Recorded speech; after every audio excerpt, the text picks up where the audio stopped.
What's up, y'all? It's Kiara. I realized that I didn't make a proper introduction to this video in hopes to encourage someone if they're going through the same things I'm going in this season of life, and in hopes to just continue to uplift and just be transparent, knowing that we are not alone in this life and we just about go through the same things. And I hope you enjoy.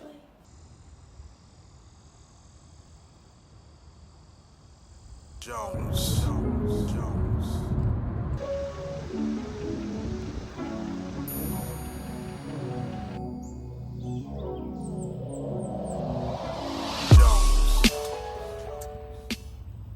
You know, I am in the season of being obedient, walking in obedience in my waiting season. And also showing God that I can be sacrificial. And with that, it takes a lot of fighting the flesh daily. Saying no to those old habits. Saying no to those same distractions that are hindering you from fully relinquishing control to God. I'm in a place where I'm realizing that there's power in not living at a cultural pace, but living at God's pace for my life.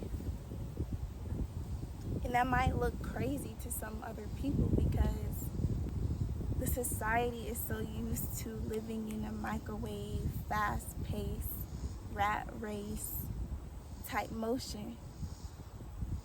But God doesn't have that called on everyone's lives, and that's okay. You know, sometimes we get so caught up in what everyone else is doing and everyone else's success or what they got going for their lives, but we miss the moment to be grateful for what we have in this moment, the people that God has strategically put in our lives to uplift us in this season, to uplift us when we are doubtful, when we are comparing ourselves to what everyone else has going on. And it's good to enjoy living in the moment because that's where I can hear God the most. That's where I'm more present and I abide in His time, in His presence more when I'm not in the worry mindset. And I heard from this podcast where he was like, when we pay so close attention to everyone else's lives, we go at a pace where we can't even keep up. It's at a pace where it's like, dang, why am I out of breath? Or why am I always falling down? Or why can't I get nothing right? It's because you're not living in the pace that God has written out for you. And there's seasons to everything. There's some seasons where you're going to be on your grind and everything you do. You know, for me, when I was in college, I was on my grind with working out. I probably was the most fittest I've been, but I was actually the most emotionally unintelligent person. And I was probably the most malnourished spiritually. And now I'm in this season where I am growing spiritually. And this is the most joy and peace I felt. And I feel like it's not exclusive to want more and desire more, and also know the benefit of moving through his will. And so I'm learning to trust the process. You know, it's not always pretty to do the work that God has called you to do. Don't get me wrong, partnering with God in this life is probably the best decision that I have made. Because I know I'm not doing it alone. I know I have God backing me.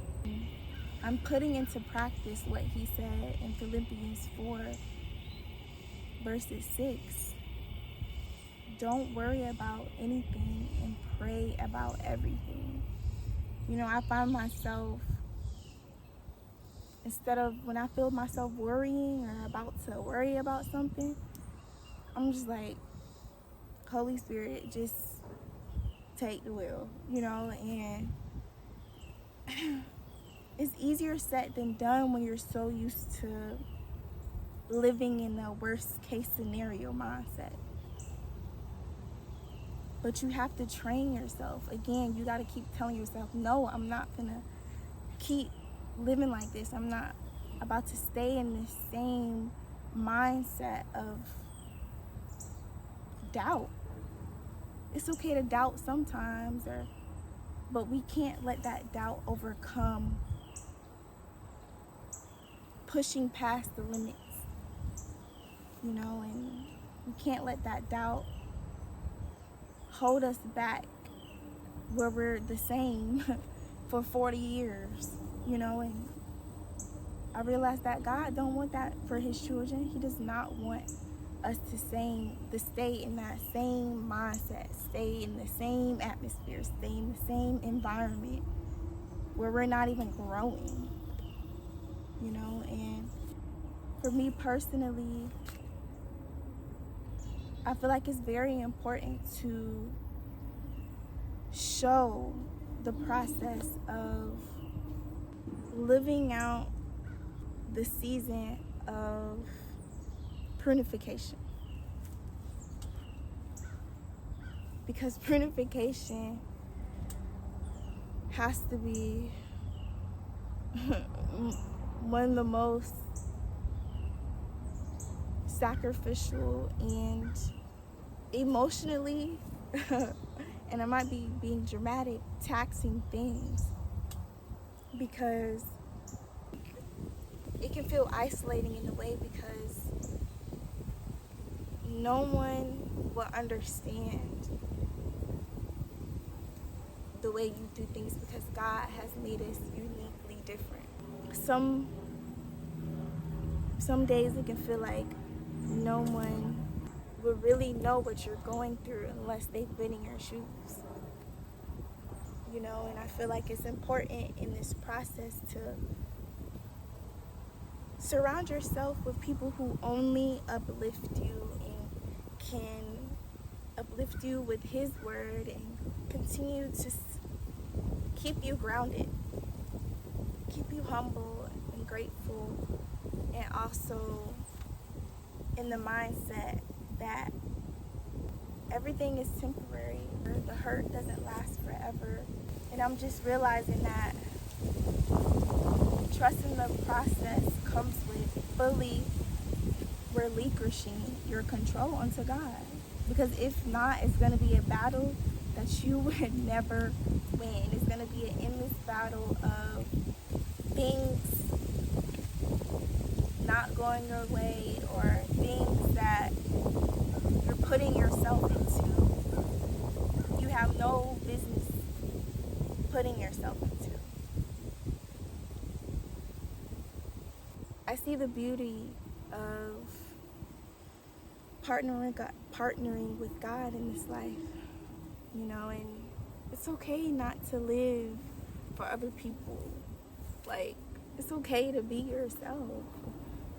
And sometimes that takes solitude. Sometimes that takes you learning to be alone, learning to not get validation from other people or the outside world, but doing it solely for you because you want to, and genuinely doing it for you and not for other people. Because when you do stuff for other people, it never lasts, because it's not genuine. It's not gonna last if you're doing it for somebody else. It's not gonna have longevity if you're not doing it solely because your heart desires it. So just remember to, if all that makes sense, just remember to trust the process, you know, and I'm talking to myself. You know, God has a plan. It's already written. It's already written. So the worry and the doubt, can't let that keep you down. Continue to lean on, press on, and hide in Him, hide in His secret place. We have that privilege.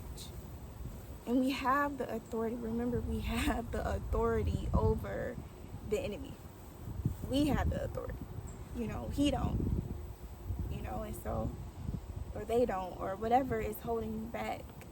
We have the authority in the weapons to be delivered from that and to walk away from that. You know? No matter how much it hurts, no matter how much you think you just need to hold on to a little bit more, let it go. Let it go and trust that God will stand His ground, because He always do.